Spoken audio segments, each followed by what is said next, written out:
आगे और बड़ी खबर, डुमरी उपचुनाव में नामांकन का कल आखिरी दिन है। कल इंडिया की तरफ से बेबी देवी नामांकन करेंगी। बेबी देवी के नामांकन के दौरान सीएम सोरेन भी मौजूद रहेंगे। नामांकन में इंडिया के तमाम नेता शामिल होंगे। कल ही एनडीए प्रत्याशी यशोदा महतो भी नामांकन करेंगी। डुमरी उपचुनाव में आजसू की तरफ से प्रत्याशी हैं यशोदा महतो।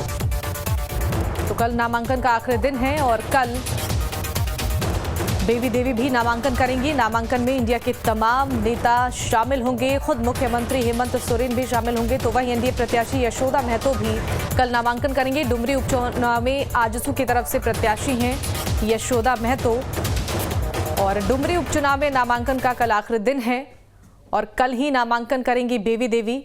और आपको बता दें कि इंडिया की तरफ से बेबी देवी उम्मीदवार हैं और बेबी देवी के नामांकन के दौरान झारखंड के मुख्यमंत्री हेमंत सोरेन के अलावा इंडिया के तमाम नेता शामिल होंगे।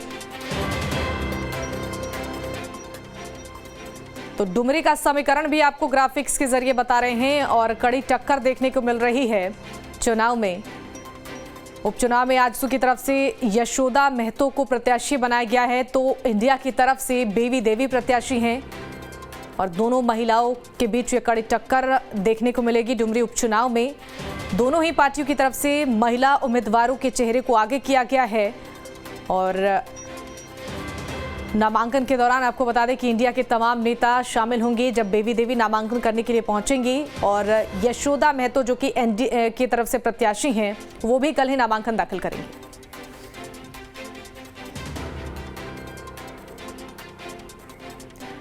और इसी खबर पर ज्यादा जानकारी देंगे हमारे साथ संवाददाता सूरज जुड़ चुके हैं। सूरज, देखिए डुमरी उपचुनाव में नामांकन का कल आखिरी दिन है। सबसे पहले तो यही जानना चाहेंगे सभी पार्टियों की तरफ से उपचुनाव को लेकर कैसी तैयारी जमीनी स्तर पर देखने को मिल रही है?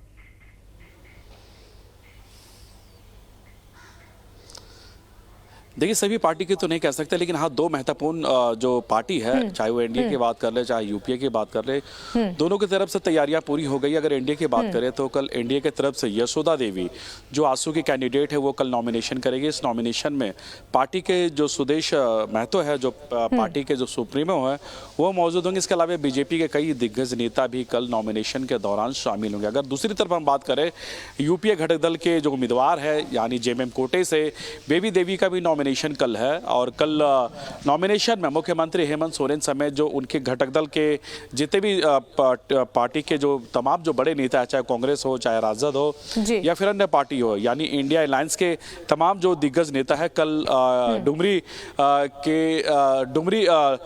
में आपको साफ तौर पर नजर आएंगे क्योंकि डुमरी में कल दो दिग्गज कैंडिडेट का नॉमिनेशन है। और ऐसी स्थिति में दोनों पार्टियां चाहती कि जो डुमरी जो बाई इलेक्शन जो होनी है, ये बाई इलेक्शन में जिस तरह से आजसू भी चाहते कि जिस तरह से उन्हें रामगढ़ में जीत हासिल हुई थी उसी के तर्ज पर डुमरी की भी जनता उन्हें जिताएगी। और दूसरी तरफ जेएमएम भी ये पूरी तरह से चाह रही कि ये जो बाई इलेक्शन होनी है, इस बाई इलेक्शन में कहीं ना कहीं जिस तरह से जगन्नाथ महतो ने मंत्री रहते हुए कार्य किए हैं, इसके अलावा उससे पहले भी उन्होंने इसे कई काम किए अपने विधानसभा क्षेत्र में, उन तमाम मुद्दों को लेकर जो उनके जो उम्मीदवार है बेबी देवी लगातार जनसंपर्क अभियान के दौरान लोगों से मिल रही है। तो ये कहीं ना कहीं डुमरी उपचुनाव का जो रण है काफी महत्वपूर्ण है, काफी दिलचस्प है।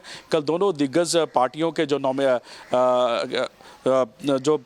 दोनों पार्टियों के जो दिग्गज कह सकते हैं कि जो उम्मीदवार है कल उनकी नॉमिनेशन है। अब देखना कि इस नॉमिनेशन के बाद क्या कुछ सामने आता है, लेकिन ये कह सकते हैं कि डुमरी उपचुनाव को लेकर जो तमाम जो पार्टियां हैं वो पूरी तरह से तैयारियां कर ली है और कल नॉमिनेशन के बाद कह सकते हैं कि आने वाले कुछ दिनों में लगातार यहाँ पर जनसभाओं का जो सैलाब है वो देखने को मिलेगा।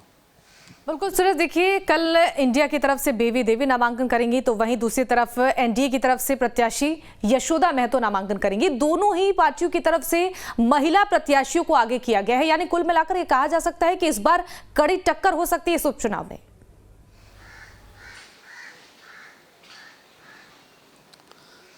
देखिए, निश्चित तौर पर इसी तरह से ठीक मैं आपको बता दूं कि इससे पहले भी आपने देखा कि रामगढ़ बाई इलेक्शन हुआ था तो उस समय भी आजसू के तरफ से सुनीता चौधरी के तरफ से नॉमिनेशन हुआ था और लगातार उनकी जीत भी हुई थी। लेकिन जहां तक डुमरी उपचुनाव की बात है तो दो महिलाओं के बीच में सीधी टक्कर देखने को मिल रही है क्योंकि एक तरफ दिगंबर जगन्नाथ महतो की पत्नी बेबी देवी है तो दूसरी तरफ यशोदा देवी है, यानी यशोदा देवी वो महिला है। इससे पहले जब 2019 की जो चुनाव हुई थी उस समय लगभग 32,000 वोट यशोदा देवी खुद लाई थी। उस समय आजसू और बीजेपी की अलायंस नहीं थी, लेकिन इस बार आजसू और बीजेपी की अलायंस है। तो संभवतः यह कयास लगाया जा रहा है कि आने वाले जो चुनाव है काफ़ी दिलचस्प होगा, कांटे की टक्कर होगी, क्योंकि दो महिलाओं के बीच में सीधी टक्कर यह देखने को मिल रही है। और एक तरफ जहां यूपीए के तरफ से बेबी देवी है, तो दूसरी तरफ एनडीए के तरफ से यशोदा देवी है। तो निश्चित तौर पर यह कह सकते हैं कि ये जो मुकाबले हैं काफ़ी दिलचस्प होने वाले हैं। और अब जनता तय करती है कि वो बेबी देवी को विधानसभा भेजती है या फिर यशोदा देवी को। बस थोड़ा इंतजार करना होगा। लेकिन कल नॉमिनेशन के दौरान दोनों पार्टियों की जो उपस्थिति है वो यहाँ पे दर्ज करेगी कि आखिरकार कौन कौन इसमें शामिल होगी और उस उपस्थिति के दौरान क्या कुछ सामने आती है। फिलहाल थोड़ा और इंतजार करना होगा। लेकिन ये कह सकते हैं कि कल का दिन काफ़ी महत्वपूर्ण है। कल सुदेश महतो के साथ साथ तमाम जो बीजेपी के नेता वो भी नजर आएंगे। तो दूसरी तरफ मुख्यमंत्री हेमंत सोरेन के साथ उनके घटक दल के कई नेता नॉमिनेशन के दौरान कल डुमरी में नजर आएगी। हाँ बिल्कुल सूरज, देखिए अगर इस बीच समझने की कोशिश की जाए तो डुमरी का सियासी समीकरण क्या कुछ है और वहां की जो जनता है उनका मूड क्या कुछ है, कौन से मुद्दे हैं जिनको लेकर ये पार्टियां चुनावी मैदान में उतरेंगी जनता को साधने के लिए?